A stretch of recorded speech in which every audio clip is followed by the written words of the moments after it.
عطفة يا جيرة العلم يا أهيل الجود والكرم نحن جيران بذا الحرم حرم الإحسان والحسن نحن من قوم به سكنوا وبه من خوفهم أمنوا وبآيات القرآن عنوا فاتئذ.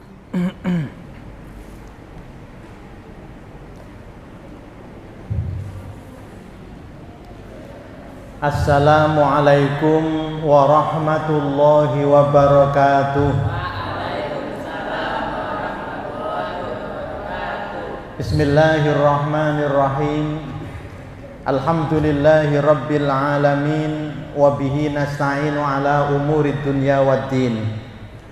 Wassalatu wassalamu ala ashrafil anbiya'i wal mursalin Sayyidina wa maulana Muhammadin sallallahu alaihi wasallam wa ala alihi wa ashabihi wa dhurriyyatihi ajmain. Rabbi syrah li sadri wa yassir li amri wahlul 'uqdatam min lisani yafqahu qawli. Allahumma rabbana subhanaka la ilma lana illa ma 'allamtana innaka antal alimul hakim wa tub 'alaina innaka antat tawwabur rahim wa taqabbal minna innaka antas samiul alim wa 'allimna min ladunka ilman nafi'a ya dzal jalali wal ikram. Amma ba'du, hadratal mukarramin, para alim, para ulama, para kiai, ibu nyai yang kita muliakan dan kita hormati. Abah Haji Agung beserta keluarga yang kita hormati, jajaran pimpinan dan karyawan Afku Group yang kita hormati, para santri, para jamaah Masjid Buwarno yang dimuliakan Allah Subhanahu wa taala. Pertama, mari bersama-sama kita memanjatkan puja dan puji syukur kita kehadirat Allah Subhanahu wa taala yang telah memberikan rahmat, nikmat dan hidayahnya kepada kita semua sehingga malam hari ini kita bisa hadir untuk mengikuti pengajian rutin setiap hari Rabu malam Kamis. Mudah-mudahan hadir kita di tempat yang mulia ini mendapatkan ridho dan pahala dari Allah Subhanahu wa taala. Allahumma amin ya rabbal alamin. Salawat dan salam semoga tetap terlimpahkan kepada junjungan kita Nabi Agung Muhammad sallallahu alaihi wasallam yang telah memberikan tuntunan, bimbingan dan menjadi suri tauladan bagi umatnya. Mudah-mudahan kita semuanya mendapatkan syafaat beliau khususnya pada hari kiamat kelak. Allahumma amin. Bapak Ibu hadirin hadirat yang dimuliakan Allah Subhanahu wa taala. Mari bersama-sama pengajian malam hari ini kita awali dengan membaca suratul Fatihah. Semoga apa yang menjadi hajat kita kepada Allah Subhanahu wa taala dimudahkan dan dikabulkan. Allahumma amin. Ala hadhihi niyyah wa kulli niyatin shalihah. Al-Fatihah. A'udzu billahi minasyaitonir rajim. Bismillahirrahmanirrahim. Alhamdulillahi rabbil alamin arrahmanir rahim maliki yaumiddin. Iyyaka na'budu wa iyyaka nasta'in ihdinas siratal mustaqim siratal ladzina an'amta 'alaihim ghairil maghdubi 'alaihim waladdallin. Amin. Bapak Ibu anak-anak sekalian yang dirahmati Allah Subhanahu wa taala, malam hari ini kita berada di hari-hari yang sangat mulia, hari-hari yang sangat istimewa, yaitu pada 10 hari pertama bulan Dzulhijjah.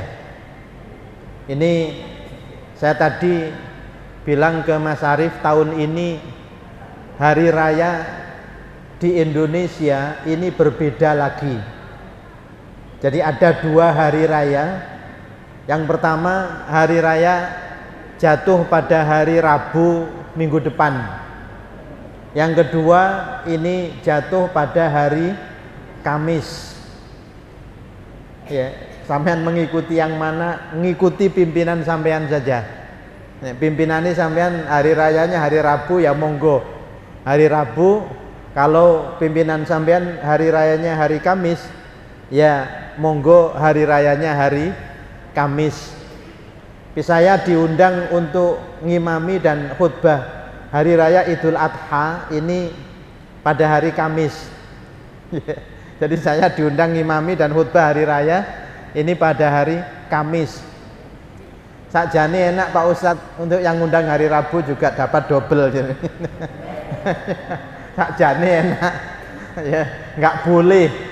Kalau kita sudah mengikuti yang hari Rabu berarti tidak bisa mengikuti yang hari Kamis. Kalau kita yang sudah mengikuti hari Kamis berarti ya tidak bisa mengikuti hari Rabu. Kalau bisa mengikuti dua-duanya, ini doa nih imam-imam dan khotib itu mudah-mudahan setiap tahun hari rayanya beda gitu ya. Kan gitu, itu doanya khotib dan imam kan begitu. Jadi bisa ngimami 2 kali, jadi 1 tahun rasa 2 tahun kan begitu. Jadi tapi mboten, jadi karena saya sudah menerima di permintaan yang hari Kamis, maka saya mengikuti yang hari Kamis. Tapi bagi yang mengikuti hari Rabu dipersilahkan. Kalau di Saudi hari rayanya hari Rabu, jadi wukuf di Arafah hari Selasa, ya berarti puasa kalau mengikuti hari Rabu hari raya, berarti puasanya nanti puasa Arafahnya itu jatuh pada hari Selasa. Kalau saya mengikuti hari Kamisnya, berarti puasa Arafah saya itu pada hari Rabu. Ya, nanti akan kita jelaskan keutamaan amal soleh yang dilakukan pada 10 hari pertama bulan Dzulhijjah. Bapak Ibu yang dirahmati Allah Subhanahu wa taala, jadi kita nggak usah ikut rame, nggak usah ikut geger terkait dengan perbedaan hari raya ini. Kita usahakan bisa saling menghormati, bisa saling menghormati. Ini biasanya masyarakat yang bawah ini yang sering rame, yang sering geger itu masyarakat yang di tingkat bawah. Dan umumnya masyarakat bawah itu lebih seneng yang hari raya dulu daripada yang hari raya belakangan. Itu umumnya begitu. Apalagi yang bulan Ramadan ya, hari rayanya bulan Syawal, itu rata-rata seneng yang hari raya dulu daripada hari raya yang berikutnya. Ya, riyoyon disi berarti posone berkurang kan, posonya berkurang. Bapak Ibu yang dimuliakan Allah, karena ini momen setiap tahun, jadi perlu kita saling mengingatkan. Jadi bukan momen yang setiap hari kita jalani. Oleh karena itu kita penting untuk mengingatkan kembali apa saja amalan-amalan yang dilakukan pada 10 hari pertama bulan Dzulhijjah ini. Yang hari rayanya Rabu, berarti malam hari ini sudah masuk hari keempat. Mulai tanggal 1-nya 1 Dzulhijjah itu Senin, Selasa, Rabu. Sekarang ini kalau sudah maghrib itu sudah pergantian hari. Itu bulan Komariah itu maghrib itu sudah ganti hari. Berarti sekarang sudah hari Kamis. Berarti hari keempat. Tapi bagi yang mengikuti hari rayanya hari Kamis, hari ini adalah hari ketiga, karena mulai tanggal pertama adalah Selasa, kemudian Rabu, hari ketiganya hari Kamis. Bapak Ibu yang dimuliakan Allah Subhanahu wa taala, 10 hari pertama bulan Dzulhijjah ini disebutkan secara khusus di dalam Al-Qur'an surat Al-Fajr. Wal ashri walayalin ashr, wal fajri walayalin ashr. Demi waktu fajar dan demi malam-malam yang 10. Jadi disebutkan dalam Al-Quran sebagai kata sumpah oleh Allah Subhanahu wa ta'ala. Jadi Allah itu kalau sumpah bukan wallahi, itu kalau kita yang sumpah itu wallahi billahi tallahi, itu kalau kita yang sumpah. Tapi kalau Allah ya enggak demi Allah, tapi demi makhluknya ya, beliau bersumpah wasyamsi demi matahari, wal qamari dan demi bulan, wal asri demi waktu azhar, wal laili demi waktu malam, wal fajri demi waktu fajar, walayalin asyr dan malam-malam yang 10. Jadi penyebutan kata walayalin asyr, malam-malam yang 10 ini menunjukkan ada keistimewaan, ada keutamaan di malam-malam yang 10 hari itu. Jadi dalam tafsir Ibnu Katsir dijelaskan yang dimaksud dengan malam-malam yang 10 itu adalah malam-malam 10 hari bulan Dzulhijjah. Malam hari bulan Dzulhijjah. Dalam hadis ini sangat populer hadisnya, dan hadisnya ini tidak ada perbedaan pendapat di kalangan para ulama. Semuanya sepakat bahwa hadisnya ini hadis sahih karena diriwayatkan oleh Imam Bukhari. Jadi hadis-hadis yang diriwayatkan oleh Imam Bukhari, Imam Muslim itu adalah kualitas hadisnya adalah hadis sahih. Hadis sahih itu hadis yang bukan hanya boleh, tapi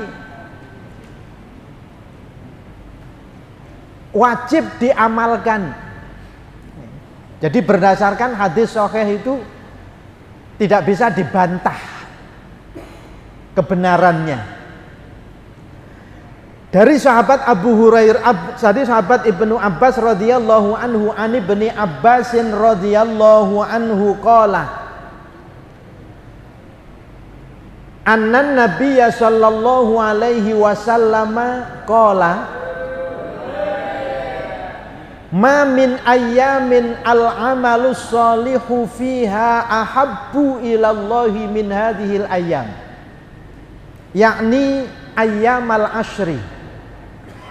Sahabat Ibnu Abbas radhiyallahu anhuma berkata bahwasanya Rasulullah sallallahu alaihi wasallam bersabda,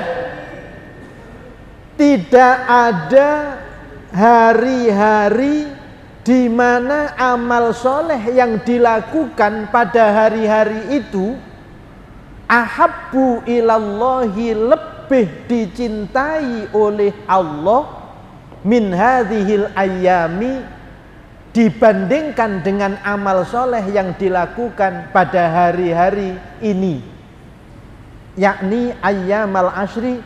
Yang dimaksudkan adalah hari-hari yang 10 hari pertama bulan Dzulhijjah. Tidak ada hari yang amal soleh yang dilakukan pada hari-hari itu yang paling dicintai oleh Allah melebihi amal soleh yang dilakukan pada hari-hari pertama 10 hari bulan Dzulhijjah. Allahumma sholli ala Sayyidina Muhammad. Para ulama menjelaskan yang dimaksud dengan amal soleh ini apa. Wal amalus sholihu fi hadal hadis yasmalu jami'a anwa'il a'malis sholihah. Amal soleh yang dimaksudkan di dalam hadis ini meliputi semua amal soleh, semua amal kebaikan. Apa saja? As-sholatu, sholat, wasiyamu, puasa, was-sodaqatu, sodakoh, wadzikru, zikir, watakbiru, membaca takbir, wakiraatul qur'ani, membaca Al-Quran, wabirrul walidaini, berbakti kepada kedua orang tua, wasilatul arhami, silatur rahim. Itu macam-macam amal soleh. itu yang nilainya jika diamalkan pada hari-hari 10 hari pertama bulan Dzulhijjah ini, itu paling dicintai oleh Allah dibandingkan dengan amal yang sama dari amal soleh itu pada selain hari 10 hari pertama bulan Dzulhijjah. Allahumma sholli ala Sayyidina Muhammad. Jadi sholat yang kita lakukan dalam 10 hari pertama bulan Dzulhijjah ini adalah sholat yang paling dicintai oleh Allah dibanding dengan sholat yang dilakukan di luar 10 hari pertama bulan Dzulhijjah ini, yang paling dicintai. Oleh karena itu kita usahakan sholat kita, khususnya yang sholat fardu 5 waktu ini, kita kerjakan yang sebaik-baiknya. Sholat yang paling baik itu adalah sholat yang dikerjakan dengan berjamaah. Kita usahakan dalam 10 hari pertama ini sholat kita lakukan yang terbaik, yaitu dengan cara berjamaah.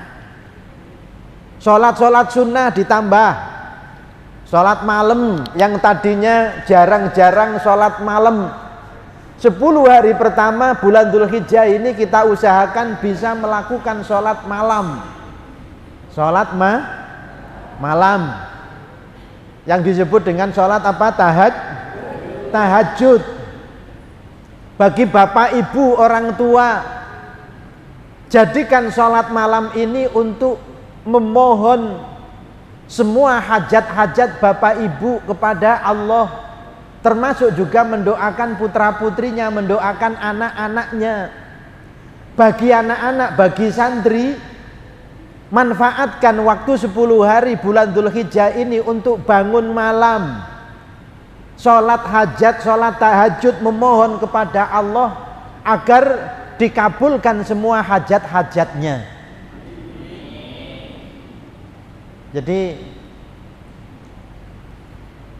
Allah itu mengistimewakan satu tempat dibandingkan dengan tempat yang lain, sebagaimana Allah juga mengistimewakan satu waktu dibandingkan dengan waktu yang lain.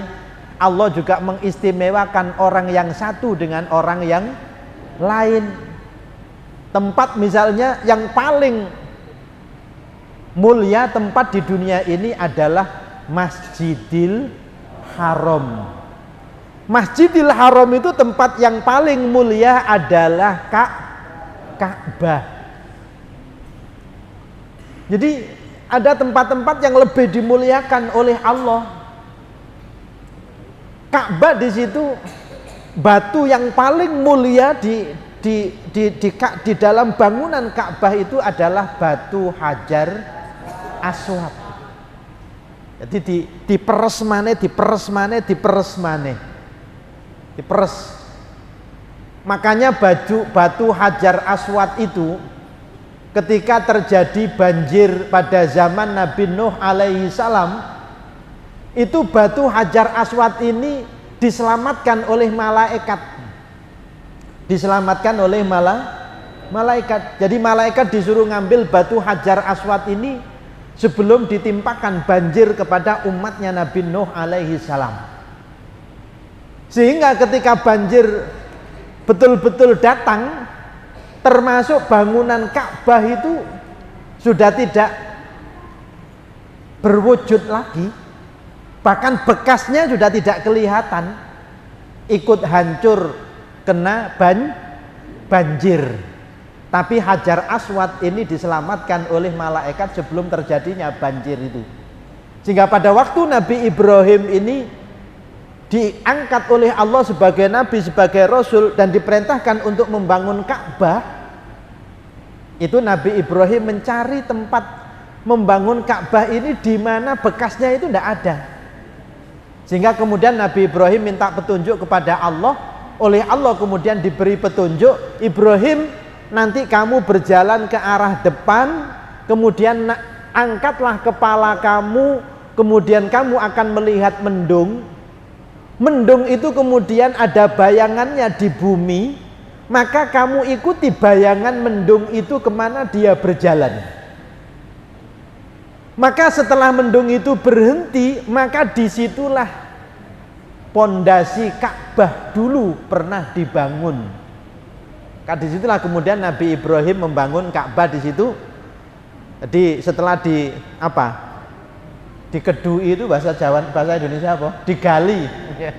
Setelah digali, maka Nabi Ibrahim menemukan bekas-bekas pondasi Ka'bah. Kemudian mulailah Nabi Ibrahim membangun kembali Ka'bah itu. Nabi Ibrahim bangun Ka'bah itu berdiri di atas sebuah batu. Batu ini bisa melayang-layang. Sekarang nggak heran, orang bangun bangunan yang tinggi berapa tingkat itu, ada yang 20 tingkat, ada yang sampai 80 tingkat, 80 lantai. Itu bangunnya gimana? Kalau pakai tangga, masa ada tangga yang tingginya sekian ribu meter itu? Kan pakai kan sekarang, pakai alat itu. Jadi orang sudah tidak perlu memanjat, cukup naik di alat itu, dia dinaikkan sesuai dengan kebutuhannya. Sekarang sudah bisa terbukti bahwa kecanggihan teknologi itu menambah keyakinan kita. Nabi Ibrahim dulu naik batu ini bisa melayang-layang sesuai dengan keinginan Nabi Ibrahim. Masang batu di sini, batunya yang diinjak itu ya sesuai dengan posisi Nabi Ibrahim di situ. Nanti geser ke kanan, seterusnya sampai kemudian Ka'bah itu menjadi tinggi. Batu itu kemudian diabadikan sampai sekarang di depan Ka'bah yang disebut dengan Maqam Ibrahim. Maqam Ibrahim itu bukan kuburannya Nabi Ibrahim. Maqam itu artinya tempat berdiri. Di situ ada batu yang sekarang dikurungi, ada kurungannya. Itu di dalamnya adalah batu yang ada bekas kedua telapak kakinya Nabi Ibrahim alaihi salam, yang diinjak batu, tapi batunya ini ada bekas telapak kakinya Nabi Ibrahim. Itu kalau tidak mukjizatnya Allah itu tidak mungkin. Sampeyan gak ngandel sampeyan ngidaki watu, sampeyan nginjek batu. Sak karepe sampeyan. Kalau bisa batu itu membekas telapak kaki sampeyan, batu itu akan saya beli mahal. Sakarepe sampean digejro-gejro, sampean injak batu, kalau sampai batu itu membekas telapak kaki sampean, maka batu itu akan saya beli mahal. Berarti sampean oleh mukjizat. Tapi nggak mungkin sampean oleh mukjizat, nggak mungkin. Ya, potongannya nggak mungkin. Itu batu yang digunakan oleh Nabi Ibrahim untuk membangun Ka'bah. Namanya Maqam Ibrahim, sekarang diabadikan di depan Ka'bah, dan di tempat itu juga disunnahkan sholat sunnah 2 rakaat setelah selesai melakukan ibadah tawaf. Ketika bangun Ka'bah, Nabi Ibrahim kemudian ditunjukkan Hajar Aswadnya, kamu ambil Ibrahim. Di mana? Tempatnya di Jabal Qubais. Di Jabal Qubais. Jabal itu artinya gunung, Qubais itu nama salah satu suku di sana. Jabal Abi Qubais, Abu Qubais. Sekarang gunung itu ditempati bangunan istana raja. Ditempati bangunan istana raja. Tempatnya dekat dengan percetakan Al-Qur'an. Sama tak kandhanono ya pancet gak ro padha ae. Tempatnya di dekat percetakan Al-Qur'an. Itu. Disitulah Nabi Ibrahim kemudian ngambil Hajar Aswad, ya, kemudian diletakkan kembali di Ka'bah di tempatnya sesuai dengan petunjuk dari Allah Subhanahu wa taala. Bapak Ibu yang dimuliakan oleh Allah, saya nggak banyak cerita tentang Ka'bah ini, nggak selesai nanti, ya. Kalian nek diceritakno kabeh itu nanti cukup lumayan ceritanya. Wes, dari Ka'bah, dari Jabal Qubais itu Nabi Ibrahim memanggil manusia untuk melaksanakan ibadah haji. Wa adzin fin nasi bil haji ya'tuka rijala ya'tuka rijalan wa ala kulli dhamirin ya'tina min kulli fajjin amiq. Jadi Nabi Ibrahim manggil, setelah selesai bangun Ka'bah, Nabi Ibrahim kembali ke puncak Jabal Abi Qubais, disuruh naik ke Jabal Abi Qubais, disuruh memanggil umat manusia. Nabi Ibrahim jadi noleh yaminan wa syamalan wa syarqan wa ghorban. Nabi Ibrahim noleh kanan dipanggil, ya, wahai manusia, diwajibkan kepada kalian untuk beribadah haji di Baitul Haram, di Baitullah. Menghadap ke timur, wahai manusia, begitu terus-terusnya memanggil. Adzin itu, muadzin itu orang yang memanggil. Jadi manggilnya haji hanya dilakukan oleh Nabi Ibrahim alaihi salam. Nah, kata mufassir di dalam menafsiri ayat tadi itu, pada waktu Nabi Ibrahim memanggil itu, kita di mana? Kita ada di tulang rusuk nenek moyang kita. Kita ada di tulang rusuk nenek moyang kita. Kalau pada waktu itu kita menjawab panggilan Nabi Ibrahim, maka kita pasti ditakdirkan bisa melaksanakan ibadah haji. Nek jawab pisan nglakoni ibadah haji ini ping pisan. Nek jawab pindho iso nglakoni ibadah haji ping pindho. Nek nglakoni ping telu, nek jawab ping telu iso nglakoni ibadah haji ping telu. Pertanyaane sampeyan biyen jawab ping piro? Lah ya, jawab apa gak jawab sampeyan biyen? Ya. Waktu Nabi Ibrahim manggil-manggil umat manusia ini untuk beribadah haji itu lho, sampeyan jawab apa enggak? Ya gak ro. Ya gak ro.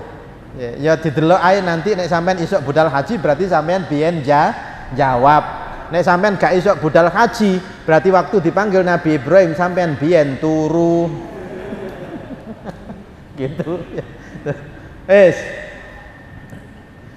Dan satu-satunya, bukan satu-satunya, jadi Ka'bah itu salah satu nanti yang akan diabadikan oleh Allah sampai masuk ke dalam surganya Allah Subhanahu wa ta'ala. Jadi Ka'bah itu nanti ini tidak akan dimusnahkan oleh Allah. Sebelum hari kiamat Ka'bah itu akan diambil oleh malaikat atas perintah Allah. Mau dibawa kemana? Ka'bah itu akan dibawa ke surganya Allah Subhanahu wa ta'ala. Sampai di sini saja ceritanya. Sampai di sini aja. Tidak penasaran. Jadi sholat itu termasuk amal soleh. Dan itu kalau kita lakukan pada hari-hari 10 hari pertama dalam bulan Dzulhijjah ini adalah merupakan sholat yang paling dicintai oleh Allah. Sedekah, tadi baca Al-Quran, puasa. Nah, ini ada permasalahan yang harus kita pahami. Bagaimana Pak Ustadz kalau kita puasa bulan Dzulhijjah kemudian masih punya hutang puasa bulan Ramadan? Ada yang masih punya hutang mboten? Ibu-ibu masih banyak yang punya hutang. Senengane kok utang ae. Lagi senengane kok utang ae. Bagaimana kalau masih punya hutang puasa Ramadan, apakah boleh melaksanakan puasa sunnah, termasuk sunnah puasa hari-hari pertama dalam 10 hari bulan Dzulhijjah? Para ulama berbeda pendapat dalam masalah ini. Pendapat yang pertama menetapkan boleh puasa sunnah meskipun belum mengqadha hutang puasa bulan Ramadan. Ini yang pendapat yang mayoritas dalam madhab Hanafi dan dalam madhab Syafi'i, boleh. Jadi tidak apa-apa jenengan puasa bulan Dzulhijjah, puasa sunnah, tidak apa-apa.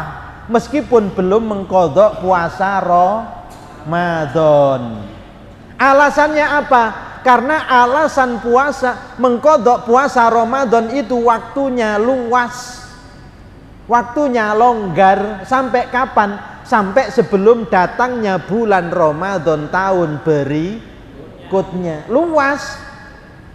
Tapi kalau puasa bulan Dzulhijjah hanya 1 sampai 10 hari itu saja, tidak ada hari lain ya yang menyamai loh ya keutamaan puasa yang dilakukan mulai tanggal 1 sampai tanggal 10 bulan Dzulhijjah. Tanggal 9 bukan tanggal 10. Tanggal 10-nya itu bukan puasa yang disunahkan. Malah tidak boleh puasa tanggal 10, harus makan. Ya, karena pada tanggal 10 itu pas hari raya. Itu haram hukumnya berpuasa pada hari raya. Itu pendapat yang pertama, boleh, tidak apa-apa. Pendapat yang kedua ini pendapatnya Imam Malik, itu makruh. Pendapat yang kedua itu pendapatnya Imam Malik, itu makruh. Makruh itu gimana? Ya sebaiknya sampean puasa qadha Ramadan dulu. Itu sebaiknya. Tapi misalnya puasa Dzulhijjah boleh, tidak apa-apa, dan puasanya sah juga diterima. Tapi akan lebih baik seandainya kalau sampean puasanya puasa qadha Ramadan terlebih dahulu. Nah, pendapat yang ketiga itu haram. Itu mazhabnya Imam Ahmad bin Hambal, haram. Nggak boleh puasa sunnah dulu sebelum selesai puasa qadha Ramadan.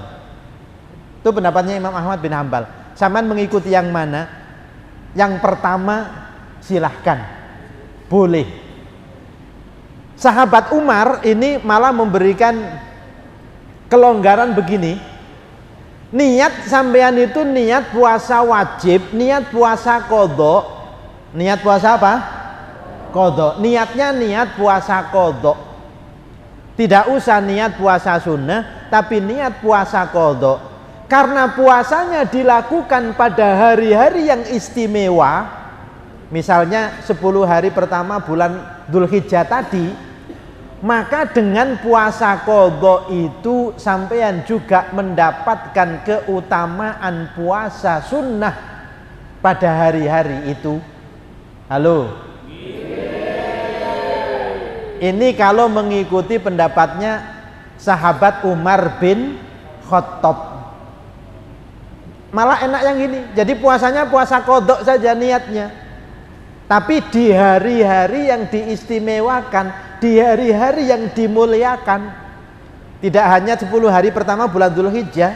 Misalnya selain hari ini, misalnya puasa pada hari Kamis, puasa pada hari Senin. Tapi niat puasanya niat puasa qadha. Tapi harinya pas hari Senin.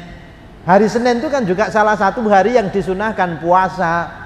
Maka dengan niat qadha puasa Ramadan pada hari Senin, pada hari Kamis, maka sekaligus mendapatkan keutamaan puasa hari Senin dan keutamaan puasa hari Kamis. Enak toh? Enak, ya makanya enak. Jadi niatnya niat puasa yang fardu, niat puasa yang wajib, begitu. Ini kalau nggak dijelaskan, ini kejadian sehari-hari yang sering ditanyakan dan orang kadang-kadang bingung. Saya punya hutang puasa Ramadan, ini saya kepingin juga puasa sunnah bulan Dzulhijjah, gimana seharusnya? Sama dengan ketika masalah kurban dan masalah akikoh, itu juga pertanyaan yang sering ditanyakan.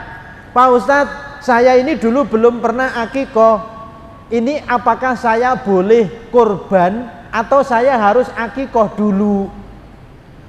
Ini beda dengan puasa tadi ya. Puasa nyaur atau qadha bulan Ramadan dengan puasa sunnah itu beda. Yang nyaur itu hukumnya wajib, maka didahulukan yang wajib. Tapi kalau akikoh dan korban itu sama-sama sunnah, sama-sama sunnah. Mana yang didahulukan tergantung momentumnya. Apa momentum? Paham tak mboten? Ibu-ibu momentum paham tak mboten? Momentum niku nggih gelpung terus diparingi banyu kayak uyah titik, paringi gedang terus digoreng. Ku momentum. Momentum itu waktunya. Waktunya. Nek waktu ini pas Idul Adha itu yang diutamakan ya kurban. Tapi kalau waktunya di luar waktu kurban, kalau belum akikoh silahkan diniati akikoh. Begitu. Jadi tidak ada yang misalnya harus didahulukan antara kurban dan akikoh, itu sama-sama sunnah. Wes. Bapak Ibu yang dimuliakan oleh Allah, terutama puasa dalam 10 hari bulan Dzulhijjah ini jangan sampai ditinggalkan adalah puasa Arafah. Puasa apa? Arafah. Tanggal berapa puasa Arafah? Tanggal 9. Kapan tanggal 9? Bingung sampean. Hari Selasa bagi yang hari rayanya Rabu, atau hari Rabu bagi yang hari rayanya hari Kamis. Gak usah geger. Sing puasa Arafah hari Selasa, hari Rabu haram puasa. Karena hari Rabu sudah hari raya. Ya, hari raya yang paling disunahkan adalah menyembelih kurban. Tapi jangan kemudian ketika nyembelih kurban bakar sate ngiming-ngiming sing jek poso. Ya. Sate enak kok poso gitu lah. Sampeyan tambah dosa. Ya. Menghormati yang puasa hari Rabu. Kalau sampean milih yang hari rayanya hari Rabu. Wis. Puasa hari Arafah itu dijelaskan di dalam hadis yang diriwayatkan oleh Siti Aisyah radhiyallahu anha. Ini juga hadisnya hadis sahih Muslim. Siyamu yaumi Arafata, kata Kanjeng Nabi, puasa hari Arafah, ahtasibu 'alallahi ayyukafira sanata allati qablahu wa sanata allati ba'dahu. Puasa hari Arafah itu kata Nabi, saya berharap Allah akan menghapuskan dosa-dosa 1 tahun sebelumnya dan dosa-dosa 1 tahun setelahnya. Ngene iki kemudian muncul pertanyaan, Pak Ustadz, kalau puasa hari Arafah itu keutamaannya dapat menghapuskan dosa 1 tahun sebelumnya dan 1 tahun setelahnya. Saya tahun kemarin sudah puasa Arafah Pak Ustadz. Berarti Arafah tahun ini kan berarti dosa saya sudah diampuni oleh Allah. Iku nek posone diterima. Sampean tahu ndak puasa sampean yang puasa Arafah tahun kemarin itu diterima oleh Allah? Ndak tahu. Ndak tahu. PWD temen puasanya diterima. Ya, padahal gurung mesti diterima. Wong poso sing diterima itu abot. Abot. Ketika puasa harus bisa menjaga mulutnya dari berkata kotor, bisa menjaga anggota tubuhnya dari berbuat tidak baik. Lawake dhewe poso, gak mangan, gak ngombe, tapi ngrasani wong. Ya padha ae, iki posone dadi tapi ndak ada nilai pahalanya di sisi Allah. Maka setiap tahun kita puasa dan kita serahkan puasa kita kepada Allah, mana yang diterima oleh Allah dan mana yang mudah-mudahan diterima semuanya oleh Allah Subhanahu wa taala. Kan begitu. Allahumma amin. Itu dalil puasa hari Arafah. Jadi hadisnya riwayatnya Imam Muslim dan itu hadis sahih. Terakhir saya menceritakan tentang takbir. Iki sing sampean nanti pondoknya kan beda-beda tempatnya ya. Oke, sing gurung paham supaya nanti sampean ini, karena sampean jadi panutan. Engko nek sampean takbire keliru, iki engko dinut ambek masyarakat enggak mau tahu. Nek sampean takbir berarti dianggap takbirane sampean iku wis bener. Padahal sampean gurung memahami apa ketentuan takbir dalam hari raya baik Idul Fitri maupun Idul Adha. Dikira wis bener tibake salah. Nek salah bagi orang yang ngerti iku santri-santriku enek pengajiane tiap Rebo, tiap Selasa, tiap Senin ada pengajiannya. Sing ngisi ngaji ya wong hebat-hebat, ada Yai Mustain Syafi'i apal Quran, ada Kiai Muhyiddin. Kiai Muhyiddin ya? Siapa? Wahyudin. Kiai Wahyudin ya. Itu alumni Syria. Ada Ustaz Nurhanan alumni Al Azhar. Oh. Lho kok santri-santri ini takbirane keliru, iku lak ngisin-ngisini gurune. Takbirane keliru ngisin-ngisini gurune. Sampeyan tak elingno saiki takbiran hari raya Idul Adha itu ada takbir yang disebut dengan takbir mutlak atau takbir mursal. Dieling-eling ya. Takbir mutlak atau takbir mursal. Yang kedua ada takbir muqayyad. Takbir apa? Muqayyad. Takbir mursal atau mutlak ini takbir yang tidak dibatasi waktu dan tempat. Di mana saja, kapan saja ini disunahkan untuk membaca takbir itu. Namanya takbir mutlak, takbir mursal. Bacaan takbirnya ya sama. Bacaan takbirnya sama. Hanya istilahnya takbir mutlak atau takbir mursal. Dimanapun sampean, bahkan di pasar juga disunahkan, di jalan juga disunahkan, di rumah juga disunahkan, apalagi di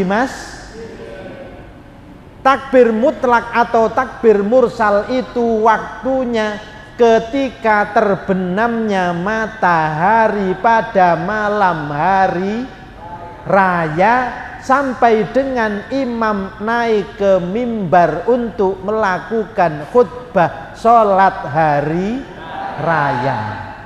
Paham? Waktunya mulai terbenamnya matahari sampai dengan imam naik mimbar untuk melaksanakan khutbah hari raya itu mutlak, namanya takbirnya mursal.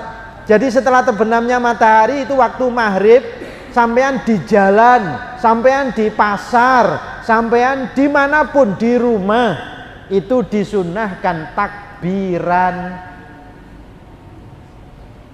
Yang kedua takbir muqayyad, takbir yang dibatasi waktu dan tempat. Waktunya hanya setelah sholat berjamaah di masjid atau musola. Takbir muqayyad. Kapan waktunya? Kalau hari raya Idul Adha itu mulai fajar pada hari Arafah. Hari Arafah tadi berarti hari apa? Hari Senin atau hari hari Selasa atau hari Rabu. Kalau sampean ngikuti yang hari Rabu, hari rayanya berarti hari Selasa waktu subuh. Itu setelah selesai sholat berjamaah itu disunahkan membaca takbir, dipimpin oleh imam, diikuti oleh makmum. Setelah selesai sholat sampean baca takbir itu sudah. Setelah bubar maka sudah tidak lagi disunahkan membaca takbir.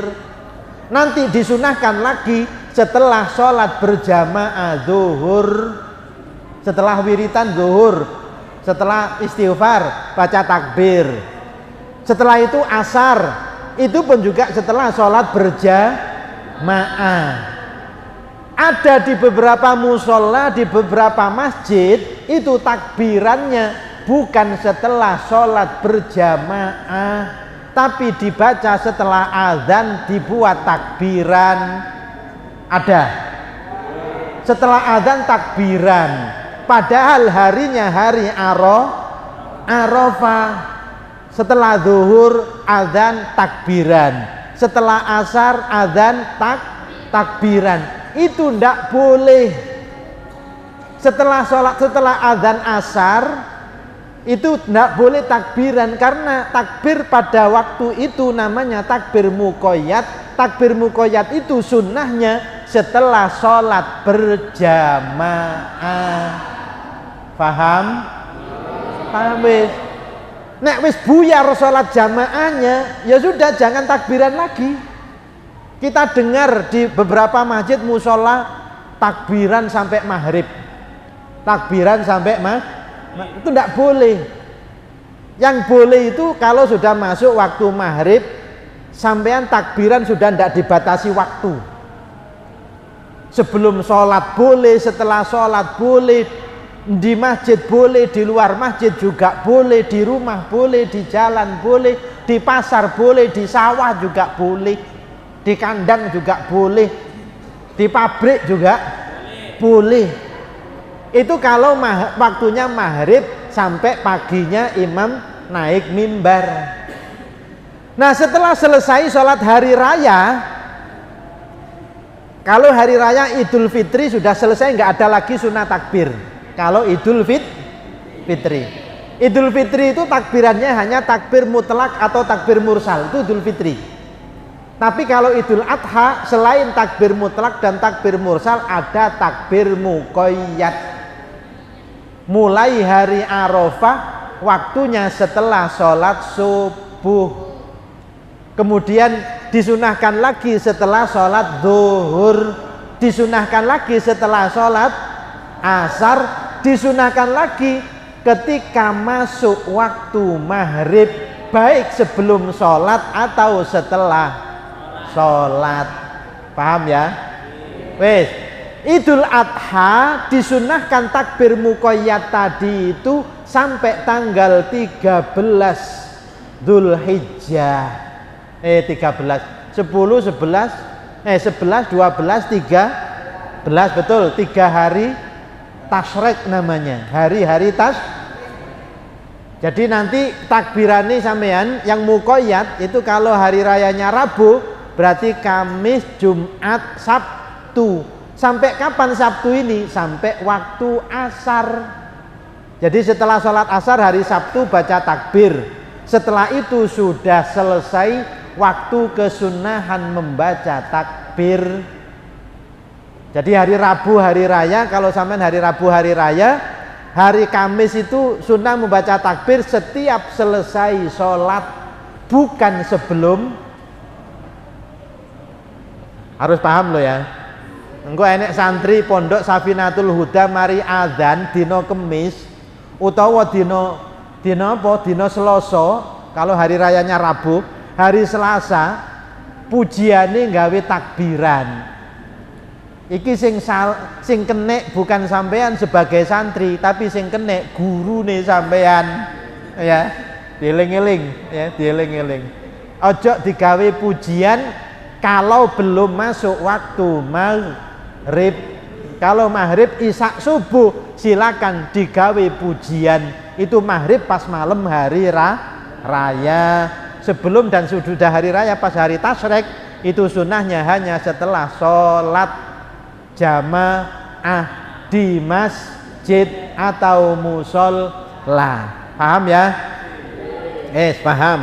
Ini saya terangkan penting karena setiap tahun masih saja kita temukan, jadi mereka-mereka yang membaca takbir itu di luar waktu-waktu yang disunahkan. Nah, di luar waktu-waktu yang disunahkan itu malah hukumnya makruh, hukumnya haram, ya, malah dosa. Takbiran tapi dosa. Ya, karena ada waktu-waktu tertentu itu sebagai syiar, ya, sebagai syiar. Demikian yang bisa saya sampaikan. Sebenarnya masih ada beberapa terkait dengan kurban, tapi insya Allah tadi sudah saya singgung sedikit tentang kurban. Jadi mudah-mudahan bisa melengkapi keterangan yang saya sampaikan. Selamat beribadah, selamat mengerjakan amal soleh sampai dengan tanggal 10 Dzulhijjah. Kita perbanyak amal soleh, mudah-mudahan amal soleh kita diterima oleh Allah Subhanahu wa Ta'ala. Allahumma amin ya rabbal alamin. Rabbi fanfa'na bi barakatin wahdinal husna bi hurmati hurmatihim wa amitna fi tariqatihim wa mu'afatihim minal fitani Rabbi fanfa'na bi barakatihim wahdinal husna bi hurmatihim wa amitna fi tariqatihim wa mu'afatihim minal fitani Rabbi fanfa'na bi barakatihim wahdinal husna bi hurmatihim wa amitna fi tariqatihim wa mu'afatihim minal fitani. Ini ada tambahan sebagai bonusnya sampean. Sering ada yang bertanya, Pak Ustadz, katanya kalau sudah niat menyembelih kurban, itu kalau sudah masuk tanggal 1 bulan Dzulhijjah, itu tidak boleh motong rambut, nggak boleh potong kuku. Apakah benar Ustadz? Benar, tapi bukan rambut dan kukunya yang kurban, tapi rambut dan kukunya binatang yang akan dijadikan Yang salah itu, lu sampean katene kurban kok sampean ngetoki kuku, kok sampean kate kurban kok sampean cukur. Itu ndak apa-apa, yang nggak boleh dipotong kukunya, rambutnya itu bukan orangnya, tapi binatang yang akan disembelih jadi korban. Kenapa ndak boleh dipotong? Karena kuku, rambut, bahkan tanduk binatang yang akan disembelih jadi korban itu nanti pada hari kiamat ikut didatangkan oleh Allah kepada orang yang korban. Itu nggih? Wallahul muwaffiq ila aqwamit thoriq. Wassalamualaikum warahmatullahi wabarakatuh.